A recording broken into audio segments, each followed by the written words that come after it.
Tere päevast! Postimehe sõjastuudio alustab. 2 päeva tagasi juhtis Ukraina president tähelepanu sellele, et venelased on hakanud tooma täiendavaid vägesid Sumõ oblasti piiridele. Meil on stuudios kindralmajor reservis Neeme Väli. Tere päevast! Tere päevast! No, Ukraina president juhtis tähelepanu, et sinna on juurde toodud kusagil 50 000 sõdurit. Et mida sellest võib välja lugeda, et mida venelased seal Sumõ piiridel võiksid korraldada? Jah, neid numbreid on avalikkuses liikunud erinevad 50 000 kokku kuni 125 000-ni. Nüüd, kui palju neid sõdureid seal päris täpselt on, me loomulikult ei tea. Aga selge on see, et Venemaa valmistub erinevateks sammudeks. Siin kindlasti ei tohi ära unustada, et paralleelselt sõjategevusega käib ka poliitiline ja diplomaatiline tegevus ja need on omavahel väga tihedalt seotud. Kas nüüd Venemaa plaanib seda rünnakut puhtalt sõjalist vaatevinklist, seda ma kindlasti ei usu. Ma usun, et kui midagi ette võetakse, siis see kindlasti on seotud käimasolevate läbirääkimistega.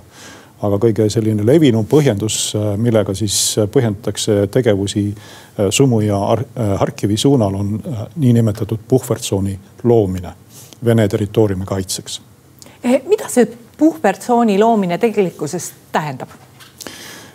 No, klassikaliselt tähendab see seda, et kui on vaja 2 vaenu poolt lahutada, siis luuakse sinna vahele selline piisava laiusega tsoon, et nad relvasüsteemide tuleulatusega üksteiseni ei ulatuks. Tavaliselt see on siis kusagil sinna 30-40 kilomeetri kanti laiuselt. Ja loomulikult sellisel juhul peaks seal olema ka keegi kolmas osapool, kes oleks neutraalne ja suudaks siis seal jälgida seda olukorda. Ja juhul kui tulevad vahejuhtumid, siis hinnata, kelle süül ja kuidas need vahejuhtumid on juhtunud. Aga Venemaa lähenemine sellisele puhvertsoonile loomulikult on Vene eripäraline. Ehk siis nad loovad seda ise, kolmandaid osapooli ei kaasata ja seda loomulikult püütakse siis luua Ukraina territooriumi arvelt. No, sellele on osad analüütikud juhtinud tähelepanu juba tükk aega, et tõesti venelaste mingisugune suurem pealetung võiks juunikuus tulla. Samas on teised, kes ütlevad, et vaevalt venelastel selleks jõudu on. Ja neid arvamusi on seinast seina ja jõududega on tõepoolest Venemaal ka üsna kehvasti. Sest kui me vaatame kas või selle nädala lahingutegevust, siis me näeme, et see intensiivsus ei ole nii suur, kui ta oli siin nädal või 2 tagasi. Kaotuste arvud on ka väiksemad, kuigi lahingkontakte siiski on päris palju. Ilmselt see on osaliselt tingitud ka sellest, et Venemaa kasutab väga intensiivselt sellist kombineeritud väikeste üksuste sisseimbumise ja droonide intensiivse kasutamise taktikat. Ja sellest tingituna need kaotused elavjõus ei ole enam nii suured, et sellist massi nagu korraga peale ei aeta.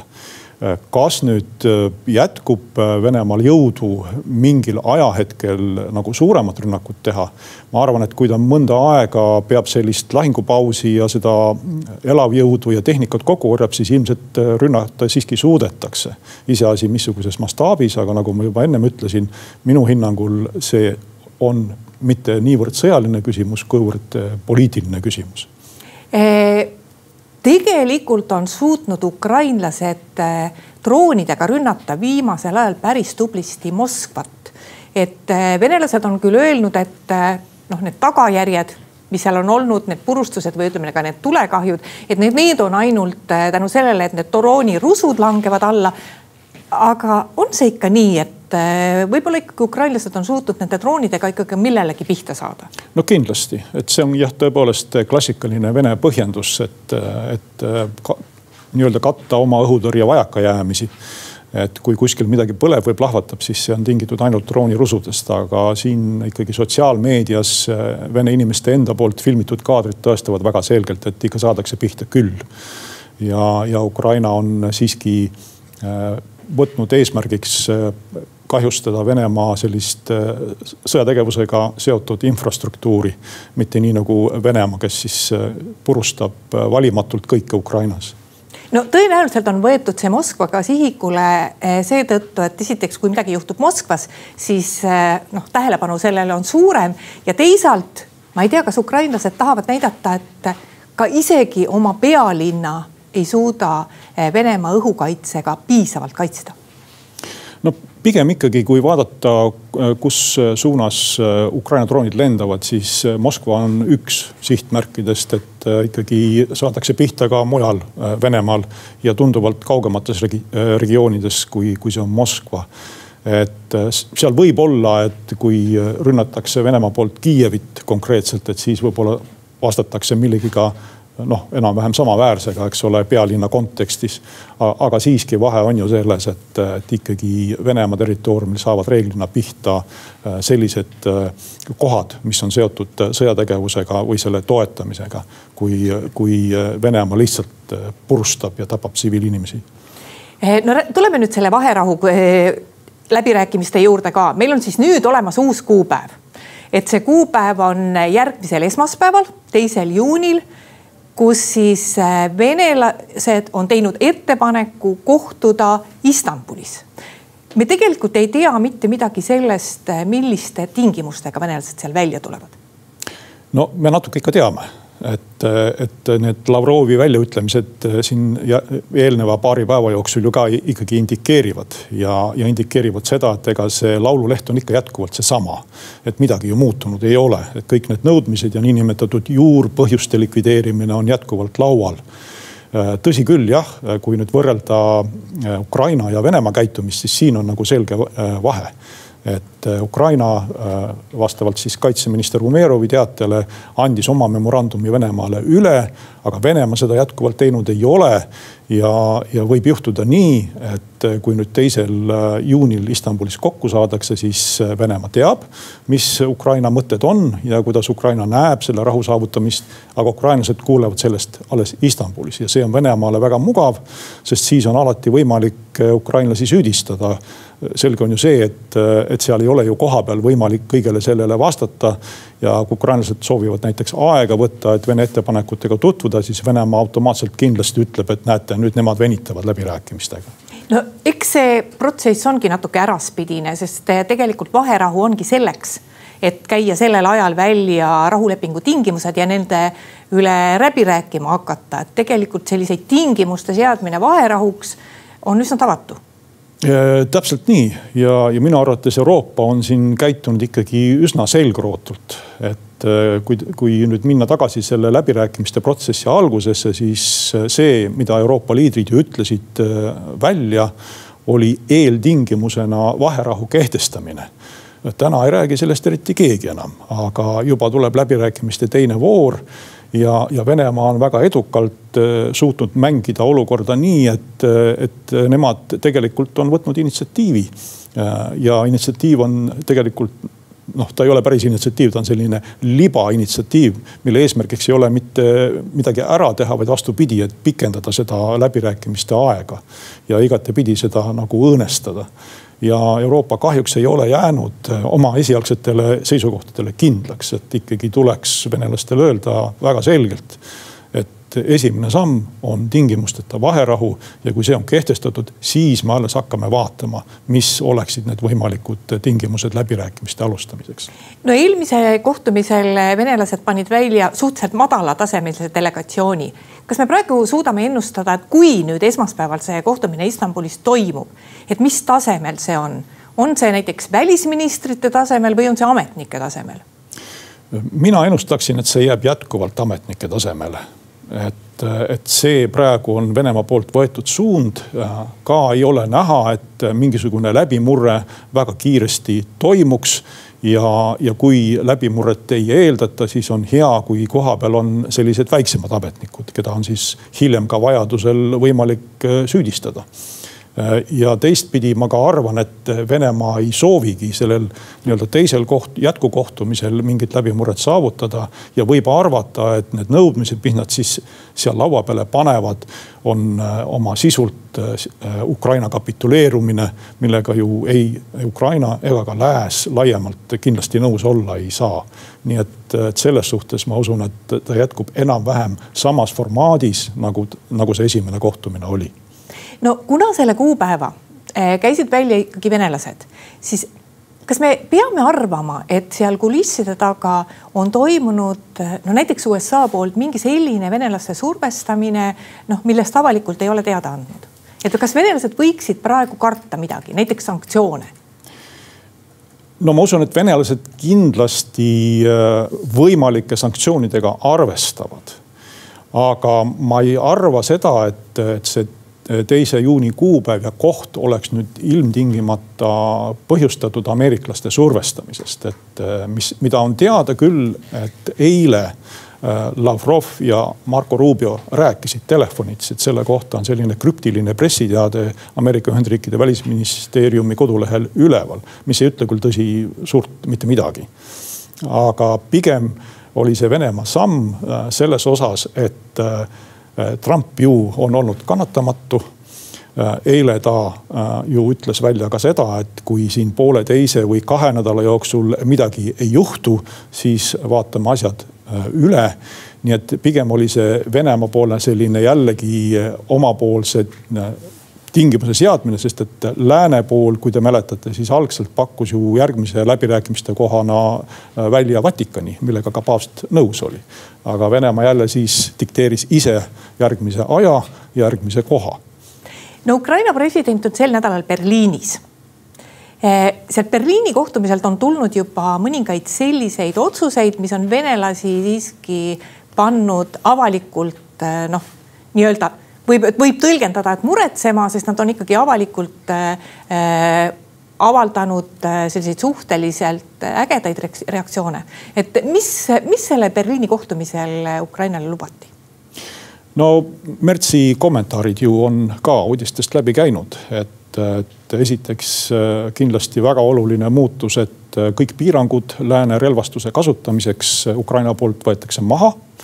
Ja see on kindlasti oluline ka selles kontekstis, et teadupärast Ukraina saab ju relvaabi mitte ainult Saksamaalt, vaid ka teistelt lääneriikidelt, mis tähendab, et see seisukoht on koordineeritud.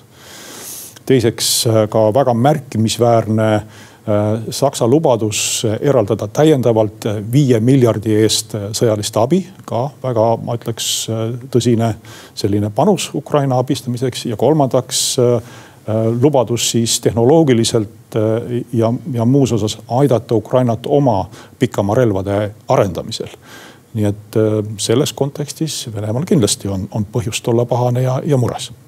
Kui me tuleme korraks tagasi konkreetse sõjategevuse juures, nii palju kui see rindel käib, kas need kohad, kus need lahinguepisoodid toimuvad, on praegu ikkagi need samad, millest me oleme siin kogu aeg rääkinud kuude kaupa?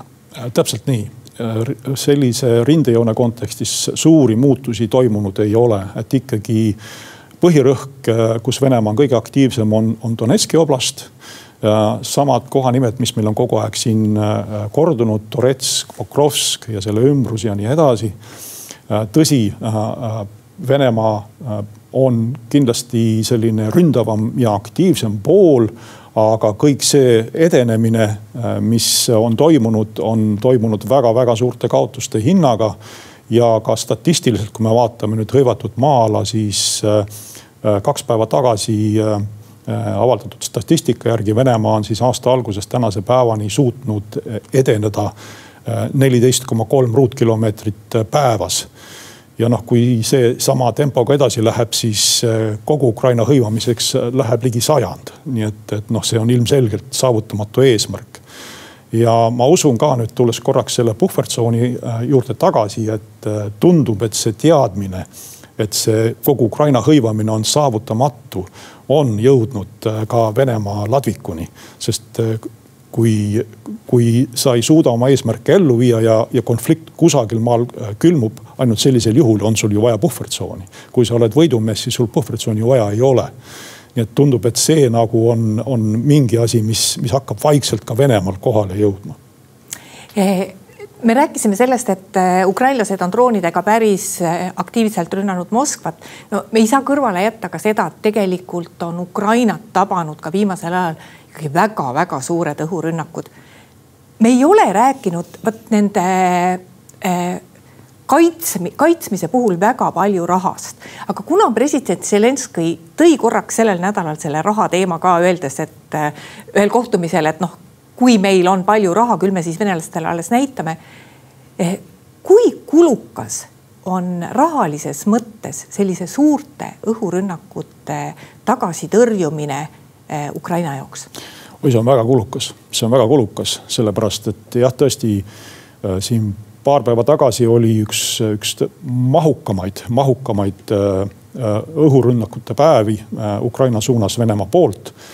Ja siin tuleb nüüd vaadata seda, et esiteks see mass, me räägime ikka siin 300-400 ühiku vahel, mida siis Ukraina peab tõrjuma. Teiseks on ka see geograafia, eks ole, et sa pead oma õhutõrjevahendid ju jagama riigi erineva territooriumi vahel, et erinevad kohad oleksid kaetud, sest need õhurünnakud tulevad mitmes suunas.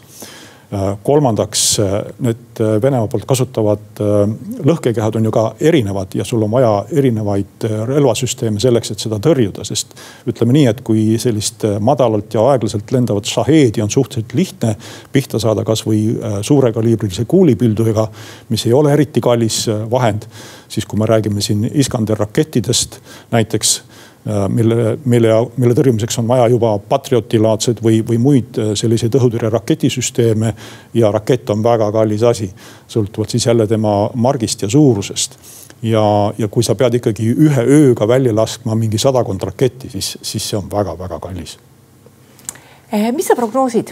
Mis meil võiks selle suve jooksul saada, et kas vaherahu tuleb, mis võiks rindel juhtuda, et kuidas Ukraina sõda läheb läbi suve? No esiteks suvi juba, kui me ainult ilma vaatame, on kindlasti väga soodne aastaaeg sõdimiseks, et maapind kannab raske tehnikat, võimalik on teha suuri rünnakuid, kasutades tanke ja muid masinaid. Ja kindlasti selline eeltingimus sõdimiseks on soodne. Teiseks ikkagi jätkuvalt on nüüd lisaks siis sellele sõjategevusele käivitunud ka selline diplomaatiline ja poliitiline tegevus, mis täiesti üheselt sõjategevuse intensiivselt mõjutab. Ja ma arvan, et sõltub nüüd väga-väga palju sellest, kuidas liiguvad need läbirääkimised edasi ja kas Ameerika Ühendriikidel ja Euroopal jätkub jaksu tahtmist omavahelist tegevust koordineerida ja kas võetakse Venemaa suhtes karmim joon. Ja kõik see mõjutab kindlasti ka seda, kas siis rindejoonel edenetakse või ei edeneta. Ja loomulikult ka siis juhul, kui läheb hästi, kehtestatakse vaherahu, mis siis peaks nagu sõjategevuse ideaalis peatuma. Nii et praegu ma ütleks, on see 50-50 võimalus, eks ole, et see asi jätkub enam-vähem samas tempos, nagu ta on jätkunud siiamaani, kus juures jällegi Vene pool kindlasti valmistab ette selliseid nii-öelda üllatusi, juhul kui läbirääkimised ei lähe neile soovitud suunas. Ja selle tõttu ma ka ütlesin, et see võimalik suurrünnak kindlasti on seotud sellega, et kui Venemaa näeb, et tema positsioonid hakkavad läbirääkimistel nõrgenema, siis on võimalik jälle nii-öelda nuiaga vibutada ja teha vahepeal mingi sõjaline samm. Ja rindejoon on seal, kus ta on. Nii et hetkel küll enam-vähem see kaotuste kategooria jääb sinna 1000 kanti päevas ja niimoodi ta jätkub. Aga jälle, kas nüüd see läbirääkimiste jätkumine ja vaherahu kehtestamine õnnestub või ei õnnestu, seda on hetkel väga-väga raske öelda. No tegelikult on USA president ähvardanud juba tükk aega tagasi, et nad tõmbuvad sellest vaherahu vahendamisest või rahuläbirääkimiste vahendamisest eemale. Kas sellised ütlemised on üldse tõsiselt võetavad, sest tundub, et tegelikult USA tahab väga vahendada neid läbirääkimisi. Nad oleksid võinud sellest ammu välja tõmmata ennast. Mina siiski arvan, et see on variant, millega tuleb tõsiselt arvestada, sellepärast et USA on globaalsete huvidega riik ja seda on nad ka ise otse välja öelnud, et see, mis toimub näiteks Hiina kontekstis, on nende jaoks täna palju tähtsam kui see, mis toimub Ukrainas. Ja üleüldse Ukrainaga võiksid eurooplased intensiivsemalt tegeleda. Kahjuks Euroopa ei ole seda lauset väga tähelepanelikult välja lugenud ja selle asemel, et võtta ise ette mingeid selliseid otsustavaid samme, pigem oodatakse hommikuti järgmist tweeti, et mida siis nüüd Trump jälle ütleb ja mida ta arvab. Et see, et Ameerika lõpuks saab mingil hetkel mõõt täis, see on minu arvates täiesti reaalne küll, aga tuleb arvestada ka seda, et üks asi on see, mida mõtleb administratsioon ja Trump isiklikult. aga teine asi on nüüd need protsessid, mis toimuvad kongressis näiteks. Nii et seal on ka see asi ei ole päris nii üheselt selge. Neeme Väli, aitäh tulemast Postimehe Sõjastuudio saatesse. Aitäh kutsumast. Ja aitäh ka kõigile neile, kes meid täna vaatasid. Postimehe järgmised otsesaated on eetris uuel nädalal. Seniks lugege uudiseid postimees.ee.